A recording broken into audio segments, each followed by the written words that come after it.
So of the local cases reported in the last 24 hours, I can provide the following for the 45 linked to date, understanding that a number of those cases would have come through late last night and will be linked over the course of today and tomorrow.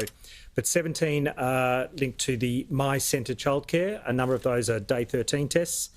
9 linked to the Shepparton outbreak. They were all in quarantine, by the way. 3 are linked to Millers Junction Shopping Centre in Altona North.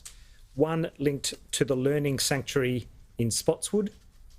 1 linked to the St Kilda East cluster. 1 is linked to a legal office in Melbourne's Outer East. 1 linked to Altaqua College.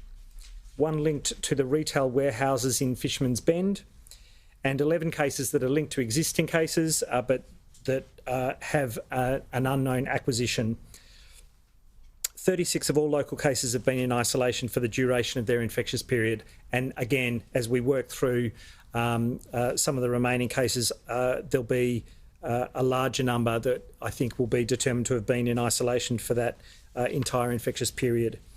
In terms of the locations, look, there are a number of local government areas. The primary ones, 9 in Greater Shepparton that I've spoken of, 7 in Hobsons Bay, 24 in Hume. Again, the MyCentre childcare outbreak will represent a number of those. 8 in Moreland, 10 in Wyndham. But they are really across metropolitan Melbourne, includes 1 in the Mornington Peninsula, 3 in Melton. There's a big spread. In terms of the age of active cases, just to update on yesterday's numbers, 182 are 0 to 9 years of age, 125 are 10 to 19 years of age, 177 20 to 29 years of age, and 158 30 to 39 years of age. And look, it's more than just a number. As you heard from Kylie, the critical care nurse yesterday, there is a story behind each and every one of these cases, either of very significant illness, hospitalisation, ICU admission, and for some people, their lives change forever. We wish all of them well. There are some bright spots in our current outbreak.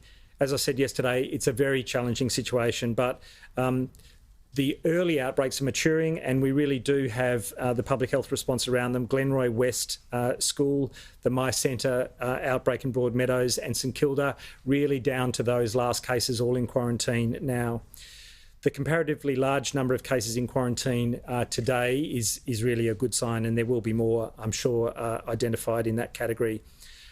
We've also done fantastic, I think, community engagement work, community fora involving community, sports, clubs and leaders, faith leaders and local doctors.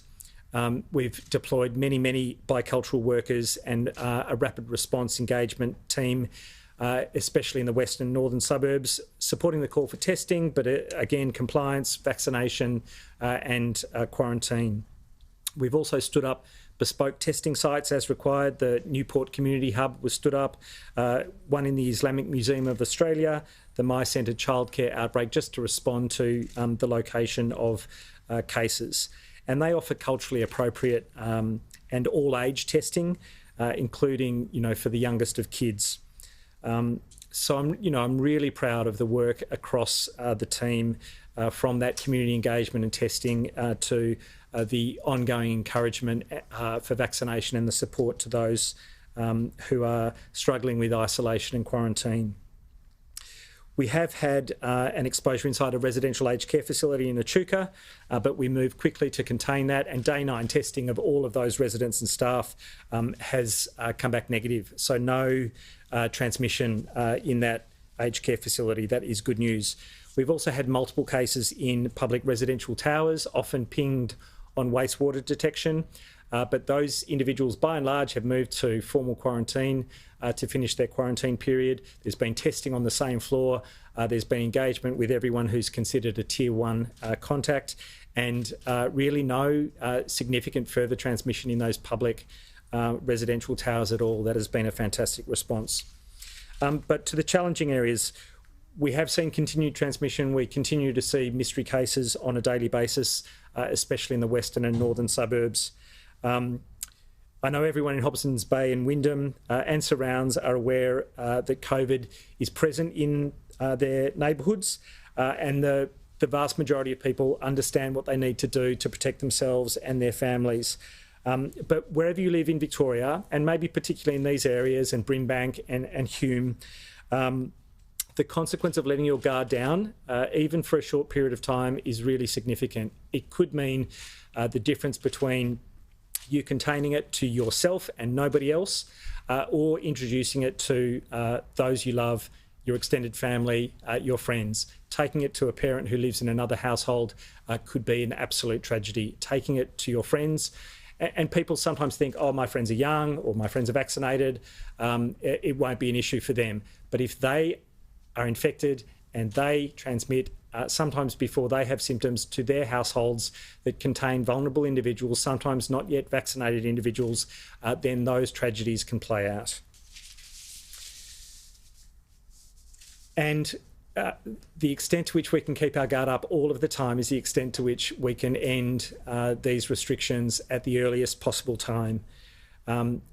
I try and remind you every day, but it's not just my voice. That's what Kylie spoke to yesterday. I'm sure that's what our ICU director will tell you today.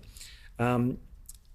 Mukesh Haikawal has spoken of exactly the same issue. Dr. Amura Hussain, in your community groups, the message is clear because the message is true and the message is critical. You really need to follow the rules, not just because they're rules. It is the way to protect yourself, to protect those that you love. So please put your family and your community first.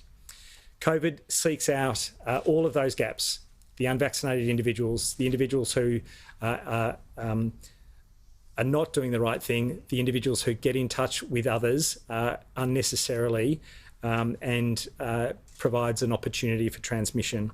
So please act as if you're COVID positive wherever you are. That's what wearing a mask is about, and that's what minimising contact with others is all about. There are supports. Again, I remind everyone, if you go to www.coronavirus.vic.gov.au and click on financial support, those financial supports on offer are available on the homepage. The disaster payment is available if you can't work because of the restrictions in place.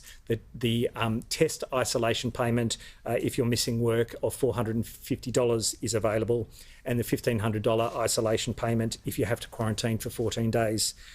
So if you need support, please reach out for it.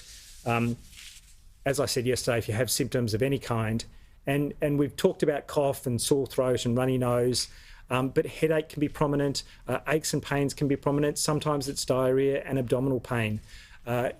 Any symptoms, if you feel unwell, please get tested. If you don't have symptoms, you are free to go to a vaccination hub or to your GP. And please follow the rules to protect yourself and protect all of those around you. I'll pass to Dr. Worrell.